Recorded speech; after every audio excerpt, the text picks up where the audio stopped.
Okay, we're back. March 13th, Dare to Think, 2021, and we're picking it up for last night. Matt, here Yes, we are, March, what is it? 13th. 13th.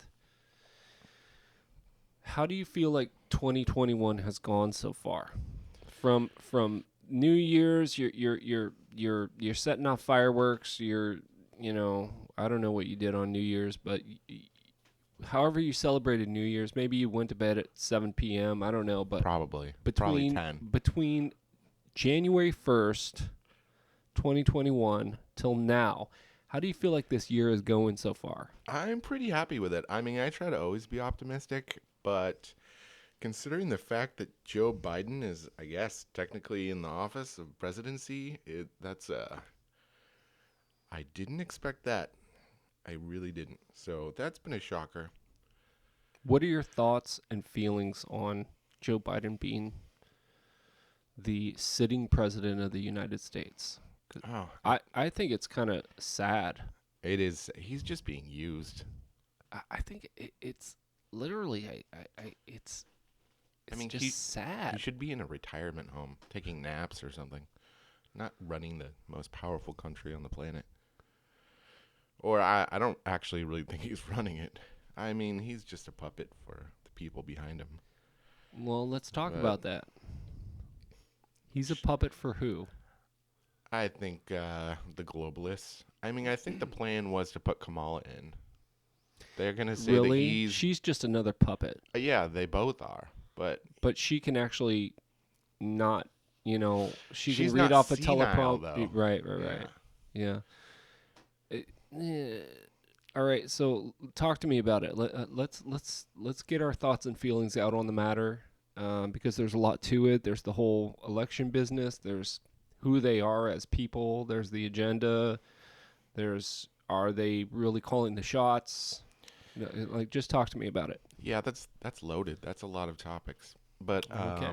I mean, just considering, I mean, things are really strange. I mean, not just the fact that he's in the office, but he hasn't given a State of the Union address, which is standard. That hasn't happened. He hasn't given any kind of like press conference. He hasn't taken any questions. I was watching like some speech that he did a couple days ago, and they said he was going to take questions, and then the screen just goes to like the White House logo. Like they're like, no, we're not going to take questions. They're scared because I don't. He's not coherent. He's just going to make a fool of himself and stumble over his words. So they're trying to keep that from happening, but it's really obvious.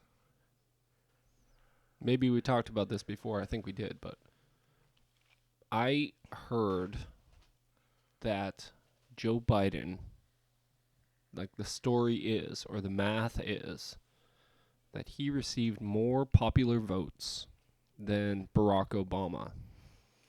Yes, that is what is being said.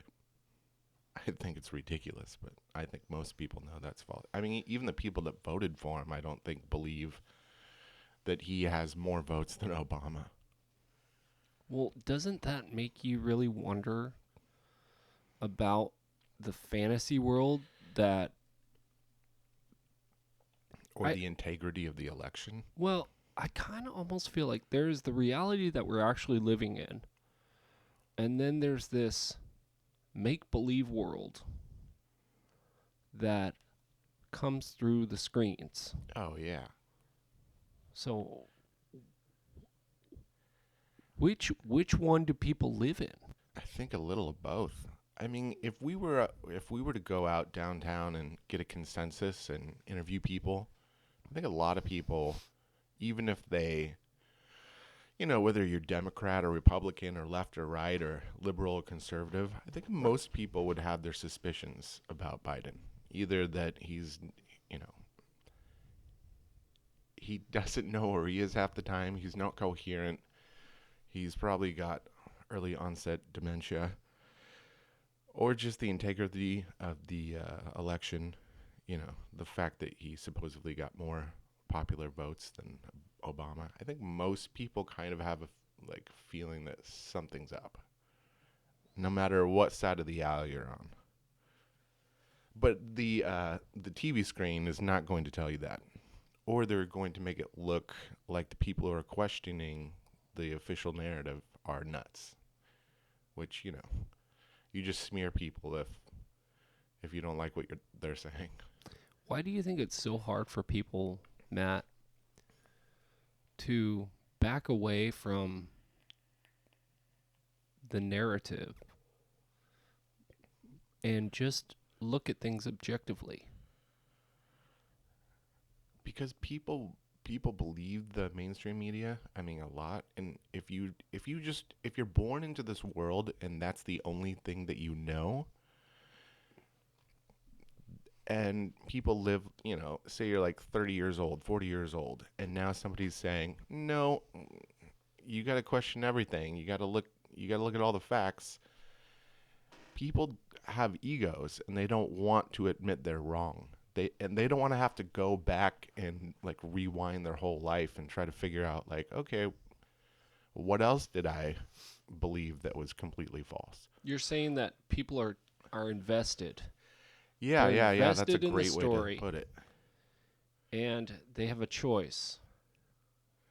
They can keep going with what they know, or they can begin to take a step back and go, maybe the way I've been looking at things or the way that I've been taught is actually not correct. Yeah, and that's scary. That's real scary for people to admit to themselves. I mean, to admit that, hey, maybe I didn't have it right. Maybe I really don't know what's going on. What is the truth and what are the lies? Especially if people are busy and they're raising kids and they're going to work. People don't really have the time to like delve into this stuff. It seems to me like it's the true test of a person. Um, are they going to just kind of play along and it really makes me wonder if they know themselves, and rather than looking at it as an opportunity to like awaken and maybe a, an empowering transformational moment in their life regardless of their age. It can be like this almost religious conversion time. Yeah. They have a choice to really continue on in something that's maybe comforting to them, or It's comforting just to go along with it, kind of thing. yeah, Is that? well, somebody said to me a long time ago, and it stuck with me, is humans tend to take the path of least resistance. Oh yeah. I mean, I try to. Well, I understand that we all do. We understand it's just like, hey, everybody, we gotta get corralled like cattle. Yeah. Go this way, follow such and such, and then follow the signs, and people do that. Go with the flow. It's harder to swim upstream. It's harder to defy the momentum. Yeah, you can't apply that to like everything in your life. No, Like, I mean, can or cannot. No, what I'm saying is like when I said I take the path of least resistance, like yes, I do, but when it comes to like research or design or music or something that I'm interested in, then I put all of my energy and effort into it. Your passion. Yeah. I just I think you understand what I'm trying to say. I think I do, but I think I need to ask more questions also. Yes, please. Yeah. Well, so it seems like again, this is not an attack on anyone, but this is my diagnosis of what I see when I look at things objectively and critically, and I think there's a kind of moment of truth that everybody faces. We get lots of moments of truth in the timeline of our life. We don't always respond to the moment of truth. I think personally. Like what? Can you give me an example? Well, we're faced with the reality, like you were talking about earlier, of Biden. Yeah. It's like, can we look at that and go, huh? Can we say like the emperor has no clothes? Can we look at things like we did when we were kids? That's the beauty of that story, is like all the people were hoodwinked by a couple of charlatans in the story. If you know the story of the emperor has no clothes, if you don't know it, you need to know it. Yeah, I read that when I was a kid in school. It's profound. It's actually not for children; Right. it's for adults. But it's kind of touted as a children's story, and I've told the story, paraphrased it to my son, because I think it's crucial that everybody understands the importance of that message. Because it's an ageless message of being hoodwinked by charlatans and being manipulated, being basically hustled. Right. Nobody wants to be hustled. No one wants to admit that they're hustled. And then another observation I've seen over time is smart people have a really hard time admitting that they've been tricked. Yeah, it's the ego. Yes, I agree. So that's why I said before, it's almost like the test of somebody's character. Do you have the humility and courage to say, oh shit, I got tricked? Do you have the honesty? Do you have the character? Do you have the virtue to admit when you're wrong, to admit that you have been misled? Or I really think that that is a test of your character, to say, I've been going the wrong way. Yeah, it's like a breakdown. It's like a psychological breakdown of society and how people think, how groups of people think. Just the fact, not trying to go off on a tangent, but it's always been interesting to me that there's different states that are like considered conservative or liberal, which just shows to me that if you live, like we live in the San Francisco Bay Area, it's very liberal, but everybody kind of just has the same mindset just because they're around a bunch of other people that has the same mindset.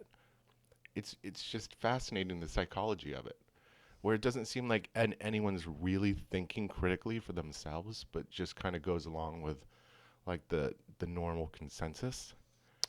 Well, there's trends, and then I think that people tend to huddle together. Yeah. Okay, just like you and I, we find some level of common ground, and we huddle together. It's like tribal. It's tribal mentality, but on like kind of a bigger scale. But it's true. There is a general truth that, quote, liberal, people, but this is a, quote, liberal area, the Bay Area. And then there's, but really, it really depends on the individual person. You really have to talk to each kind of person, because True. in 1984, George Orwell talked about groupthink. Mm-hmm. And I think that's happened throughout time. That's just a common thing that's happened throughout time, groupthink. But when it's politicized and when it's weaponized, and this is what we were talking about earlier in the last recording about cancel culture, then it's like, if you don't groupthink with the cancel culture, you get canceled. You can't even talk. No, you get ostracized. You get whatever. You're a Nazi. Well, and then or a racist or whatever. Yeah. And so people, it's a bullying tactic, because you're not in the group. But that's why, again, in 1984, George Orwell wrote. That's another thing. If you talking about Emperor Has No Clothes, 1984, it's a must read. You must read that book. You must understand it, especially for these times. But he said, in a time of universal deceit, telling the truth is a revolutionary act, or becomes a revolutionary act. So, because you are outside of the groupthink, and you are not going, you are not taking the path of least resistance. You're kind of standing out on your own, and therefore there is more risk Yeah. involved, and there is more autonomy and individuality and sovereignty and freedom in the way that you are expressing yourself, and uh, and that is in the world of groupthink, or in the world of all the totalitarianism. It takes more balls. It takes more guts. It takes more courage. Yeah. Oh, wait, you're susceptible to ridicule and negativity when you do stand on the fringe and you don't go along with the group think, and it can be, you know, people can call you crazy and Mm-hmm. the outcast, and nobody wants to feel that way. No, That's negative. but what's the alternative? The irony is, I personally believe that everybody in the group envies that one person that has the balls to stand up and say, "Hey, Emperor has no clothes, everybody. What Yeah, what the yeah, fuck?" yeah. And just that one person who stands out with that one voice Yeah. might spread and cause a mass awakening. And that's why I do this. Honestly, that's why I want to share information, because I think it's so important, and I'm not concerned or scared to speak my mind. Yeah, just put it out there. Yeah. It's the free market of ideas. Yeah, that's a great way That's to the put it. beauty of the American ideology and philosophy, is the freedom. It's the First Amendment to the Constitution of the United States. Yeah, number 1 for a reason. Yeah, the freedom of speech, the freedom of religion, and the freedom of peaceful assembly to address grievances to the government. The people, that is a protected right. And so here we are, Matt, exercising our First Amendment protected right in this country. It's funny, dude. You know what I was thinking about, and I don't want to go too far off on tangents, but we have the Sure. freedom to speak here, and we'll just see where it goes. Yeah. Is I was, excuse me, I was thinking about the difference between counterfeit and authentic. My belief is, when you turn on the TV, and it doesn't matter what news station you watch, and they go blah blah blah politics, blah blah blah this politician, blah blah blah look over here, blah blah blah look over there, blah blah blah, what, like a magician, don't watch my right hand but don't pay attention to my left hand, or vice versa, or whatever. Yeah. That is not authentic Americanism. What we're observing is a counterfeit government, a counterfeit, fraudulent, fake circus of and they say it's American because they fly the American flag in the background. It's just like waving there in the back. Yeah, it's psychological warfare, It social totally is. engineering. Absolutely is. Yeah. But and people get this idea that this is what America is. And I'm going to relieve you and make you feel better, hopefully, and tell you the truth and say it is complete counterfeit bullshit. It's not what America is. It's not what America ever was supposed to be. As soon as we come back to the core principles of the ideology of the founding principles of what America is and should be, and it's under attack right now because they're saying, like, majorly. oh, really, America's racist, blah blah blah, and dude, this is Marxism coming in strong. Yeah, that's why they're tearing down all the statues, and there's all these riots, and they were tearing down statues of Abraham Lincoln, who freed the slaves. So it's like for sure we had Antifa and causing Right, fires and yeah, looting and well, and this man, we could.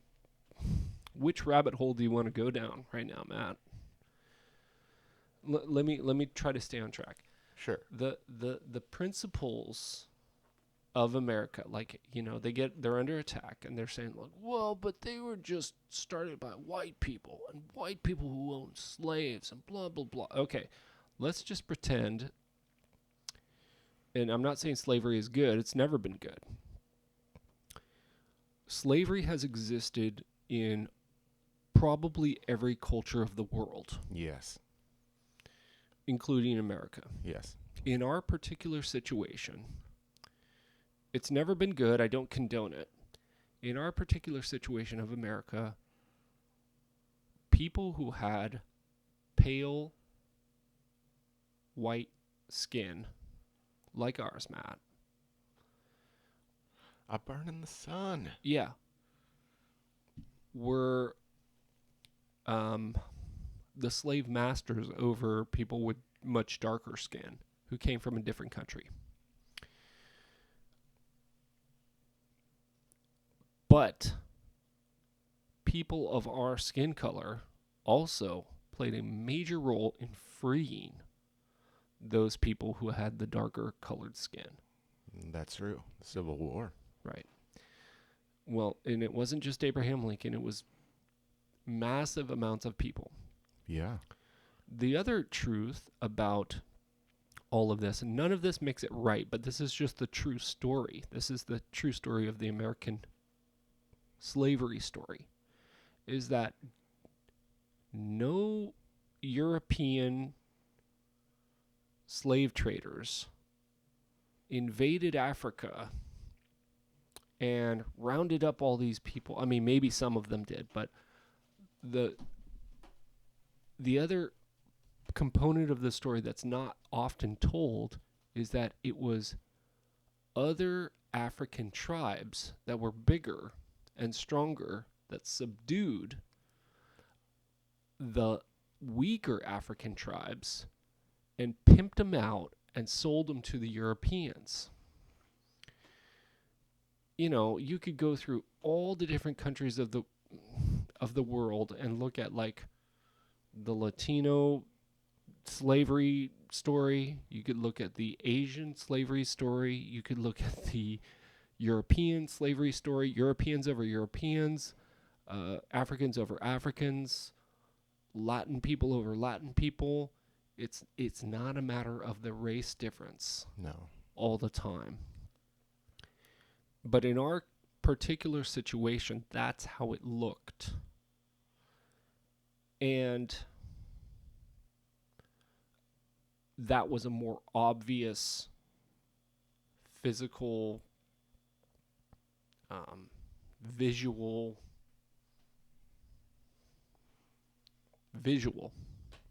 White people are bad, and Right. And so it's like, now you have this whole narrative of, like, white people should feel guilty, and white people are bad, and white people Europeans started this country, and therefore you got to throw the baby out with the bathwater. Yeah. So it's bullshit, everybody. I'm gonna be like the kid that says the emperor's got no clothes. That's how I want to be. And you look at the ideas, the principles that founded America, and you realize that people from all over the world want that. They want the freedom of speech. They want the free exercise of religion. They want to be able to peacefully assemble and protest. They want to be able to start their own business and be left alone. They want to, not have their belongings seized for any old reason. They want to even have the opportunity to defend themselves if they need to. They want to have a fair trial. They want all of these great principles that are outlined. That it happened to be European people who wrote them down. But those particular European people, it could have been they were drawing from all the resources that they knew throughout the history of the entire world, not just from Europe. So people right now are. I'm concerned, Matt, because it feels like we're on the edge of another dark ages. Oh yeah, we definitely are. That's the whole point of the globalist agenda, essentially. I mean, socialism, Marxism, communism, it's all Nazism. It's Well, Nazism is National Socialism. sure, but it's kind of all the same thing. It's sold to the youth of today as like socialism is sold to these like college kids as a means of being like the government to like supply everyone equally. Everyone has shelter. Everyone has food. I mean, yes, theoretically, Right. it The sounds government is great. the Lord and Savior of the people, Right. right? It sounds good on paper, but it doesn't work. And It's my never point, worked. no. My point is that it's the agenda of the globalist. It's the same playbook over and over and over, and I'm dumbfounded because so many people buy it. It's insane. I just Well, it's not that insane if you look at history because history keeps repeating itself. It does. Why don't people fucking learn? Well, Excuse me, but it's really frustrating. also, It's you know what else happens in history is that there's individuals that stand up and go, "Hey guys, looks like we're about to go down the same path that we did again and again and again." And you know what happens to those people? ostracized. Oh, not just that. Like just they lose their jobs, their family, their wealth, Yeah, their uh, their livelihoods. well, they get ostracized, they get persecuted, they get and then they get killed. You know, they they disappear. Yeah. So that's the They have to be made, an example of. yeah, and Better then not and speak then out. You and might then die. and then everybody has to learn the hard way and get their ass kicked again. But I think this time's going to be different because this time it's on a global level. Yeah, so many people are waking up to the corruption. I mean, people are just even asking simple questions. Like, even if they don't really have a great understanding of what's going on, at least people are going, oh, that doesn't really add up. It's like if we keep being told that 1 plus 1 is 4, then eventually people are going to be like, no, that's not right. Something's going on here. So, The free market of ideas. yeah, We have to be able to freely express our ideas to each other. And cancel culture, let's come kind of full circle again here, Matt. Cancel culture is the thought police. exactly. The thought police of idea of George Orwell's 1984. So you got to read the book. Don't watch the movie. Yeah. Read the book. I have not read the full book. I did It's watch the movie. it's a very powerful book. But like Let's just everyone put it says, like the that. book is always better, right? It really is, and it's one of the books that's made the greatest impact on me. Oh, yeah. And I remember reading it maybe 13 years ago, something like that. Uh-huh. Yeah, the movie has pretty strong visuals in it. It's got this very dark tone to it. I went back in 2005.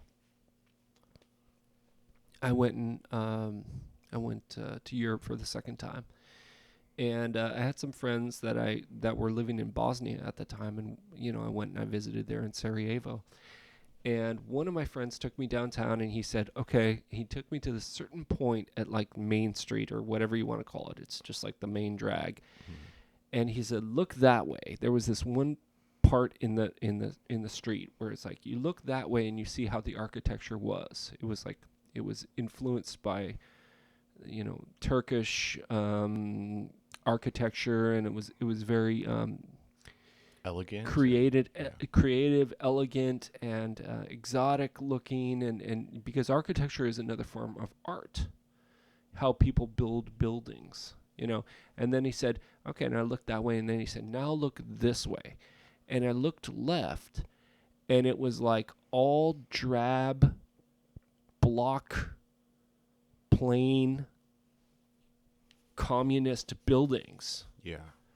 And the communism it will remove any sort of stimulus. The soul is gone. Yes. It's anything that provokes the human creativity is removed from society altogether. And so it was almost like this invisible wall of expression. And one way you looked and you saw the remnant of the free spirit of humans, and then the other way you looked and it was like, if you surround people, if you go to North Korea or you go to different parts of the Soviet Union, or and that was the former Soviet Union that had like spilled into Yugoslavia at the time, because Bosnia was once Yugoslavia. It was like Bosnia, Serbia, Croatia, Albania, Kosovo, Serbia. It was one country called Yugoslavia under the Soviet Union.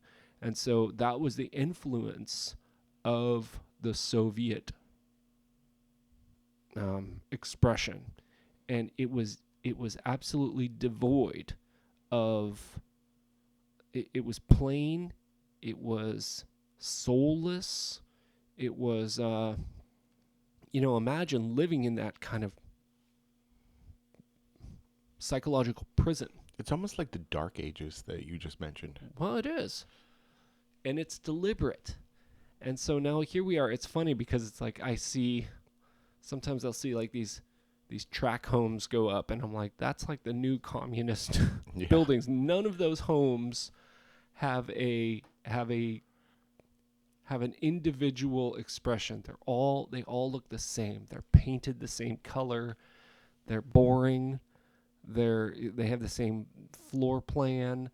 It's just like, oh, there's my neighbor's house, and he lives right next to me, and I can look out my window, and there he can look at me, and I have the same amount of yard that he does, or maybe I have it's just boring. Yeah, there's nothing distinct. It's just all the same thing. Well, and it kills that variety of thought,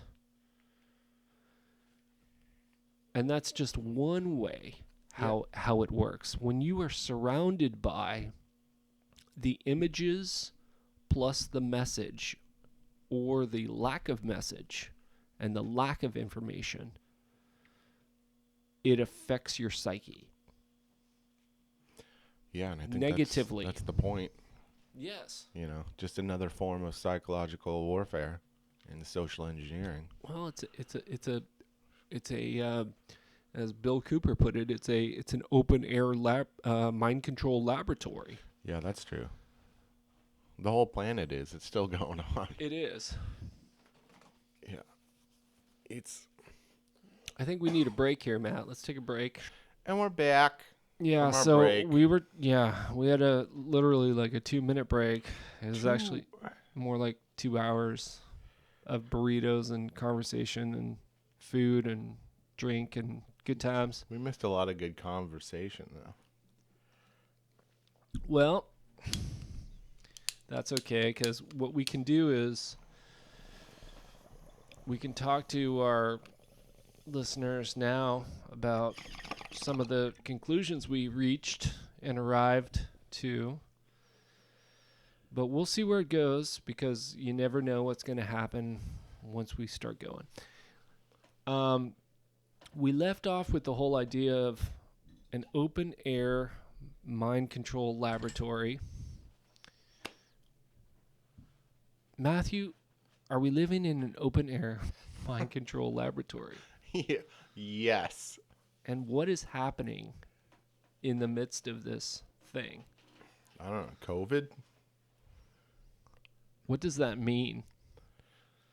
There's a virus that everyone thinks is super deadly, but it's not. Well, yeah, that's what I think it means. How deep you want to get into this? Well, I kind of want to as deep as we can get. Let's break it down. You know what's funny, Matt, is we were talking a little bit about Joe Biden. I see him. I see these pictures. It's really sad because I really think that he's just being used. Oh, 100%. He probably doesn't even know what's happening, and they put him at the Oval Office desk, and they put a mask on him. They take a picture of him signing a piece of paper. That's what I see. Yeah, more executive orders Have than you seen most these? presidents have He's ever sitting signed. there. Why does he have a mask on? It's just silly. I'm wearing a mask, and I'm gonna sign a piece of paper. And I think it's most the image. It's the power of the image. well, yeah, most logical people I would hope can see why he's wearing a mask. It's to try to tell everyone else that this is what you got to do. Yeah, I'm leading But by it's example. yeah, it's not. It doesn't mean that. Because the virus is real and deadly, and and you need to wear a mask too. Maybe 2 masks. Yeah, Maybe oh yeah. 3. I don't know. It might get to that level. I just think, literally, the whole 2 mask thing. The way I envision it is that these people are sitting back and taking bong rips, and just being like, "Let's tell them to wear 2 masks." Yeah, they're laughing their asses off. Oh yeah. People follow Tell this them to wear bullshit. 2 masks. Tell them that it's, super, a new, what do they call it? A new mutation. Yeah, a new And now strain. you need to wear 2. Because one's not enough for the mutation. I mean, it's almost comical. Oh, But no, it's at hilarious. the same time, it's like really tragic that Believe this me, is even happening. In I'm the actually first place. laughing with them Yeah. at everybody else. And that is sad. Because I don't want to. I'd rather that we all laugh at them.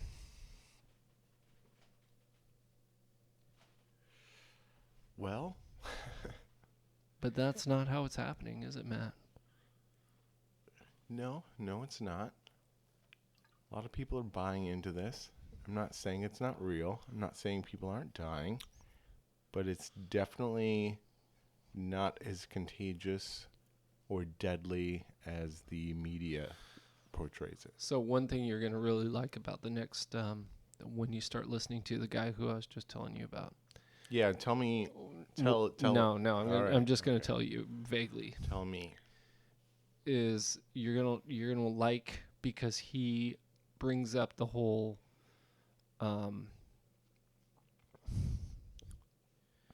how many people actually die a year on average in America, and he compares that to the number that's thrown into people's face.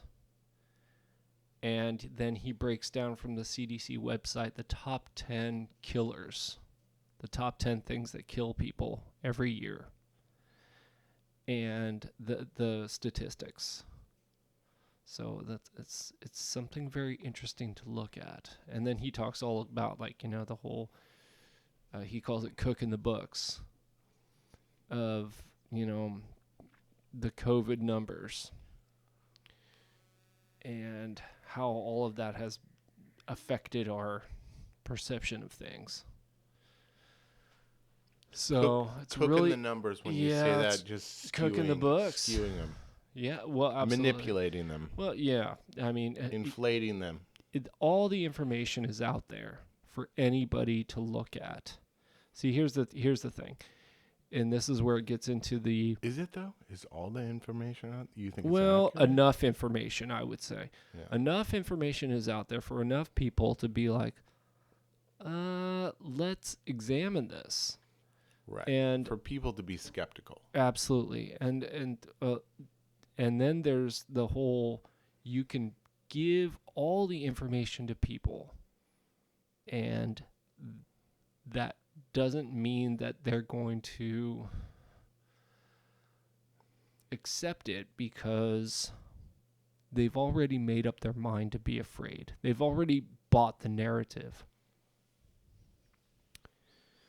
That's the dilemma that we're in. That's not a good place to be. That's a place of disadvantage for the average free human being, in my opinion. Yeah, definitely.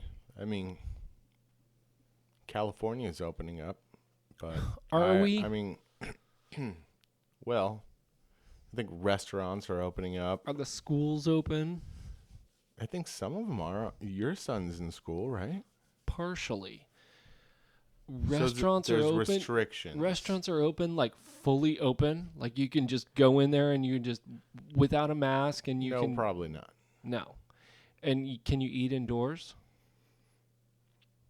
At this point in time, probably not. You're right. So But we're not but I really open. believe I believe within this week that they're supposed to start opening up. So opening up means what? That things are going back to quote normal. So you can go in anywhere without a mask and it's open. I'm not sure if I don't think they're going to get rid of the mask mandate in Right. California. So I would not call that open. No. More open than it has been? I don't know. Maybe it's just another means of the mainstream.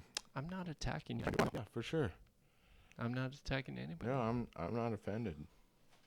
Cool. God damn it. Just kidding.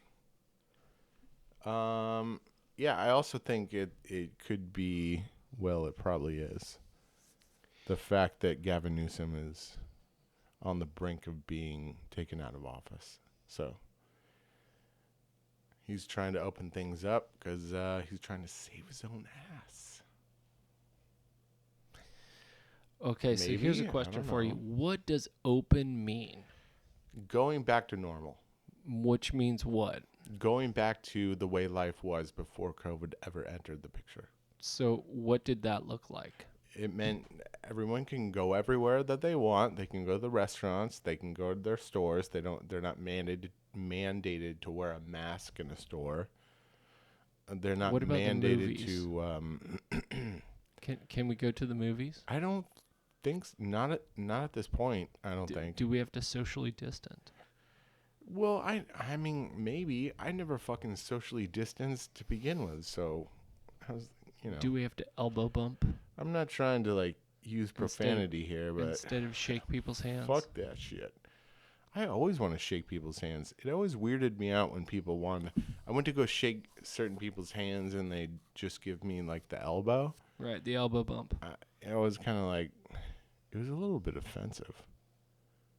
So is that normal? Is that opening back up? No, but that was months ago. I don't know if well, it's all in people's minds Can we too. go back? People have to feel safe. If the media tells everyone like everything's safe, Then the media has the power over people's minds. they have a lot of power over people's minds.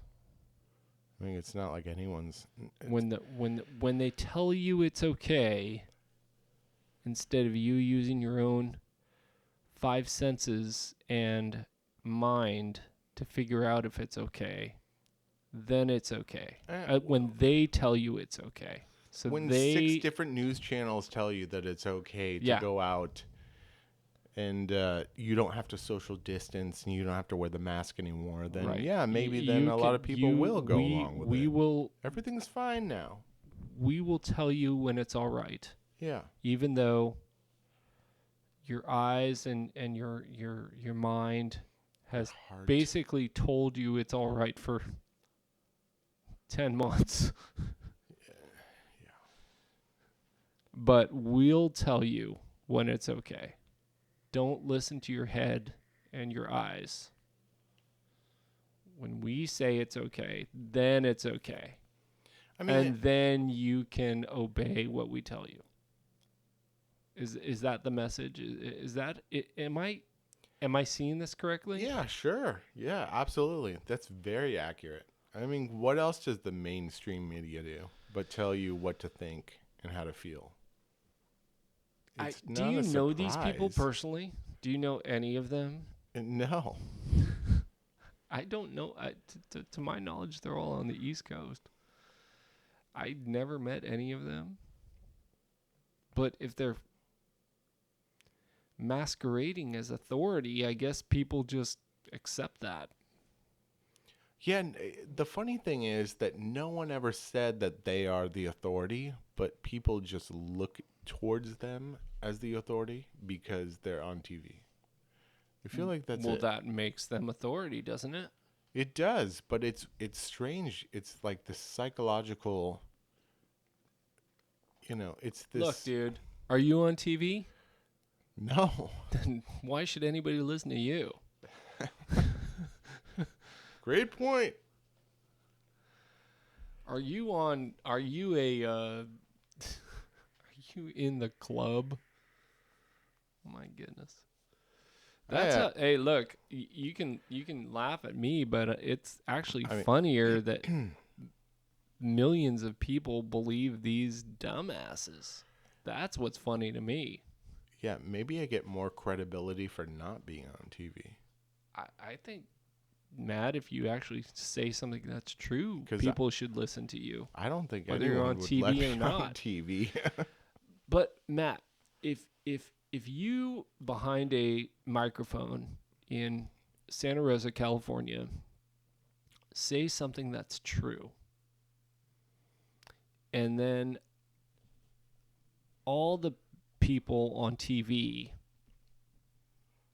with that have giant salaries and flashy studios and on these big networks say something false that's contrary to what you said that's true, who is the more authoritative voice?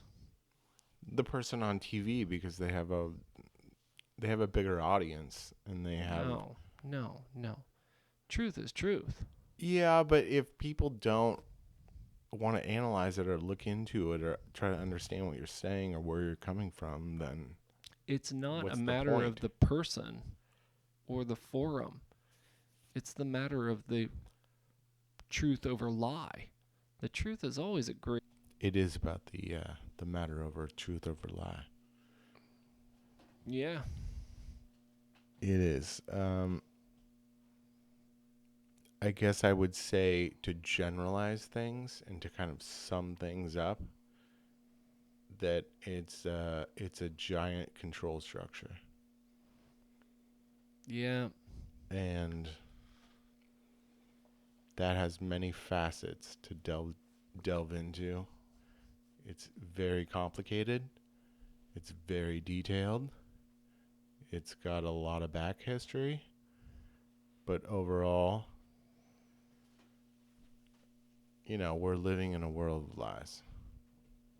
There's a lot of propaganda. We have to delve through it. We have to drudge through it. Yeah. What are you going to do about it? Drudge through it? Speak the truth. No. What is the benefit of speaking the truth at a time like now? Well, there's always a benefit of speaking the truth because the truth is the truth. 2 + 2 is 4. Yep. But okay. But how do you see the benefits happening? If people realize the truth, if people take a step back and look at reality in a different way, then it's beneficial. Because most of what we are taught to believe, or really brainwashed to think, it's all about fear, fear, fear, fear, fear. And we don't have to live that way. If we can see the truth through, if we can see through the lies and we can see the truth at the end of the tunnel, then we have a clear path. We know where to go. We can see the light. We have to follow that light. But if we just are constantly fearful, it's not going to help anyone. What does fear do to a populace? Control.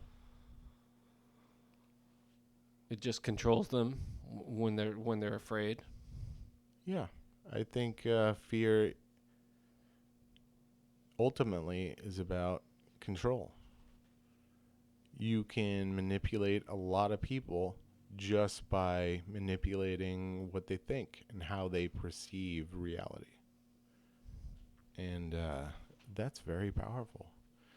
What percentage of the population do you think is mostly fearful? I don't know. I don't really know how to answer that question. There's millions. There's billions of people on this planet. There's millions of people, maybe billions of people that kind of buy into the propaganda, the narrative.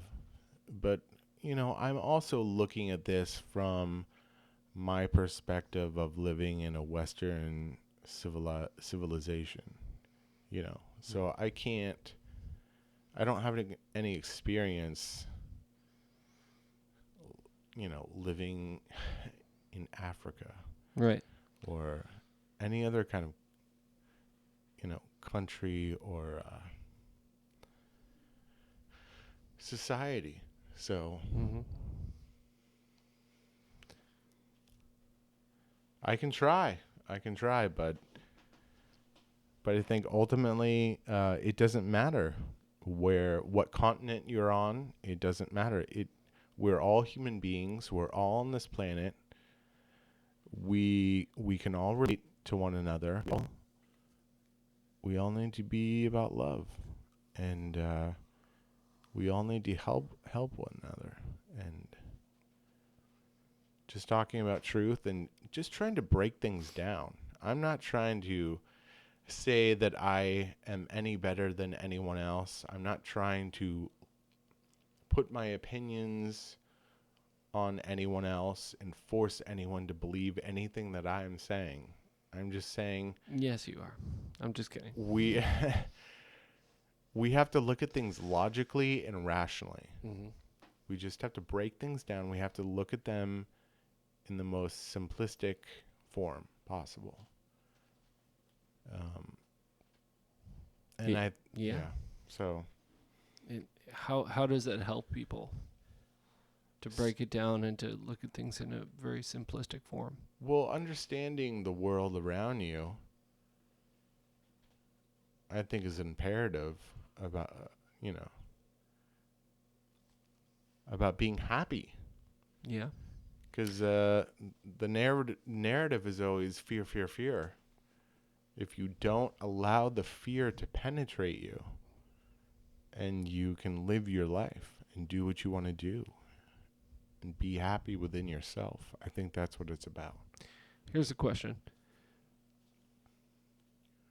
Do you know many people who are fearful and who are dishonest? And when I say dishonest, I mean unable to see the truth or accept the truth if they can see it. So dishonest people and fearful people, are those people happy? Hmm. That's an interesting question.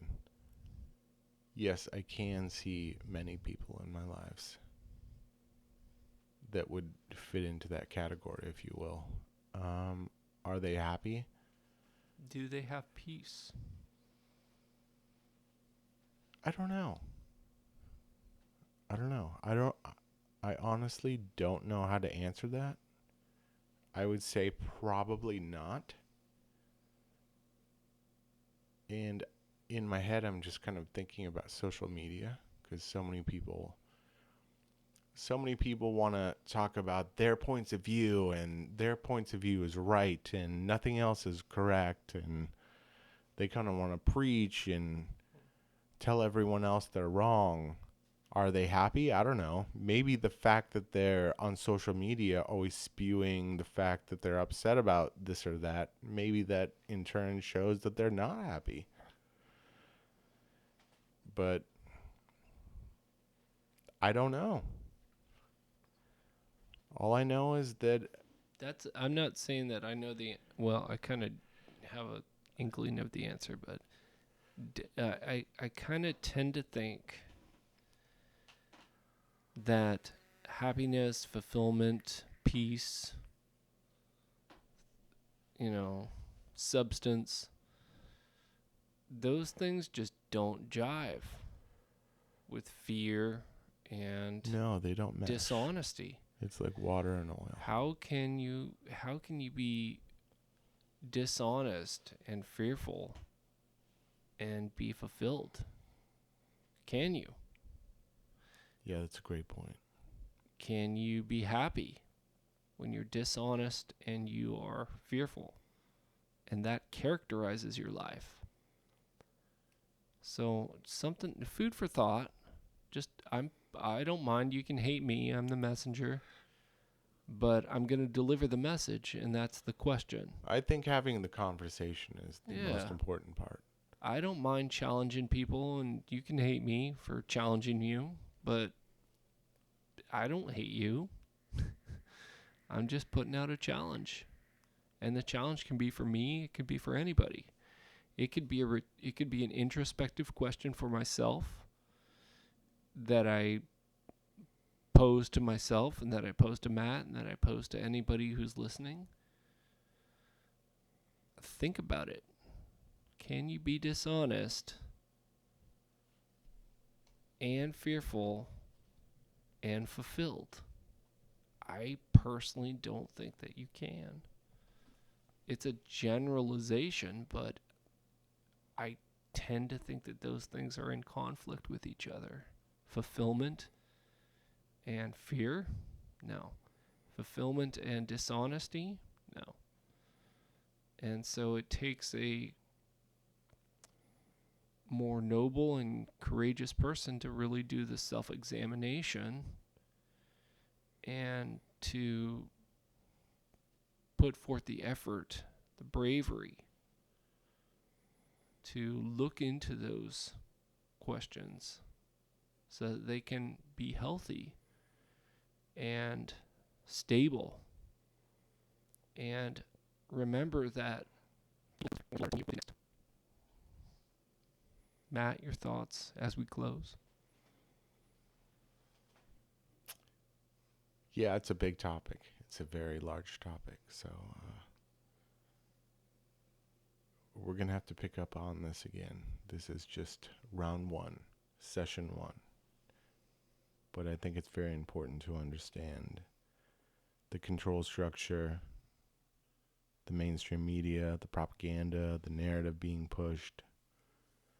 I think it's very important for people to understand what's going on and how it's being fed to people. Definitely. So we can leave it at that tonight, and we can take it up. Yeah. Till next time. Take it up soon. Next time. This is March 13th. Yeah. Keep your thinking caps on. Dare to Think 2021. Thanks for being with us.